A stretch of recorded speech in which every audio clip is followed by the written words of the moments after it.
আমি খুব আনন্দিত। আপনি দেখতে পাবেন আশেপাশে দেখলে যে তারা প্রথমবার ভোট দিতে পারছে অনেকে লাইফে। আমিও যেমন জীবনে প্রথমবারই ভোট দিয়েছি। এর আগে আমি এনআইডি পেয়েছি, কিন্তু আপনারা জানেন যে নৈশ ভোটের কারণে আমরা কেউ ইলেকশনে ভোট দিতে পারি না।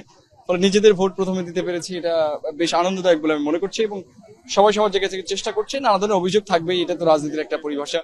সো সেই জায়গার বাইরেও আসলে আমাদের প্রশাসন চেষ্টা করছে যে ইলেকশনটা যত ভালোভাবে হোল্ড করা যায়, যেহেতু এটা প্রথম ইলেকশন। সম্ভাবনা আমি বলেছি যে আমি তো আসলে একা লড়াই করছি পলিটিক্যাল সেটেলমেন্টের বিরুদ্ধে। হ্যাঁ, নেতা কখন তৈরি হয়?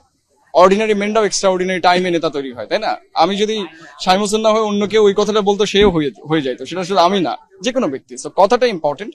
এটাকে বলে ওই যে আমি বললাম ordinary main in extra ordinary time. So আমাদের টাইমটা এরকম ছিল যে আমরা একটা ইউনিভার্সিটি রিফরমেশনের দিকে যাচ্ছিলাম। অভ্যুত্থানের পরে এই জায়গাটা তৈরি হয়েছিল। সো আই থিঙ্ক যে আমার আইডিয়াগুলো মানুষের সাথে কানেক্ট হয়েছে বলে আমি একটা ভালো রেসপন্স পেয়েছি।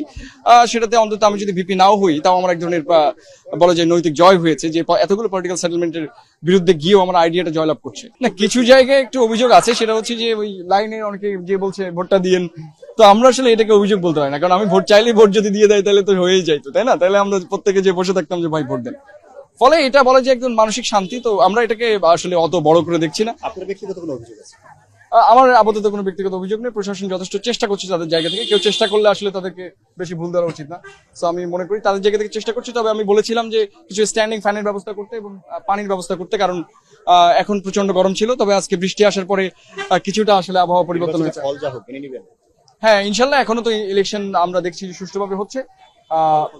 হ্যাঁ, ফলাফল নিয়ে যদি কোনো বিতর্ক না ওঠে আর কি, কারণ আমি তো এখানে একা স্টেক না, বাকিরাও রয়েছে। ফলে আমরা ডিসপ্লেতে দেখানোর ব্যবস্থা হবে, আমরা পোলিং এজেন্টের মাধ্যমে জানবো। তবে আমি এখনো আশাবাদী যে আসলে সুষ্ঠুভাবে নির্বাচনটা হবে। যদি সুষ্ঠু ফলাফল, আমি বলেছি যে আমার তো আসলে নির্বাচিত হলে কাউকে সার্ভ করার কিছু নাই, তাই না? আমি ভিপি হলে ঢাকা ভার্সিটির প্রত্যেকটা ছেলে মেয়ে ভিপি হবে। ফলে আমি যদি ভিপি না হই, আমার আসলে হারানোর কিছু নাই। আমি শামীম হোসেন না, আল বি Shamim Hossain. So there is no difference. আপনি যে একা একা বলে কি সিম্প্যাথি অর্জন করছেন?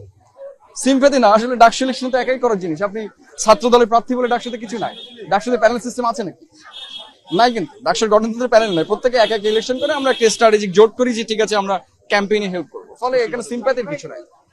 আমার আইডিয়াটা হচ্ছে কানেক্ট করবে কিনা। আপনি কখন আমার বইটা পড়বেন? যখন মনে হবে যে আমি আপনার কথাগুলো বলছি। তো আমি মনে করেছি যে স্টুডেন্টের যে কথাগুলো সেগুলো আমি বলতে পারছি বলে তারা কানেক্ট ফিল করছে। দ্যাটস ইট।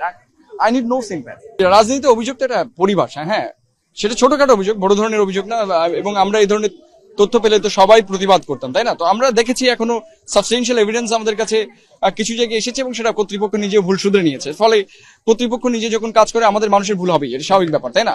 এবং আমরা অনেক বছর পর ইলেকশন করছি, ফলে আমরা ব্যাপারটাকে পজিটিভলি দেখছি। আমরা সবসময় নেগেটিভ করে আসলে বিষয়টাকে ক্যাওস সৃষ্টি করতে যাচ্ছি না। ফলে আমরা এখনো পজিটিভ রয়েছি।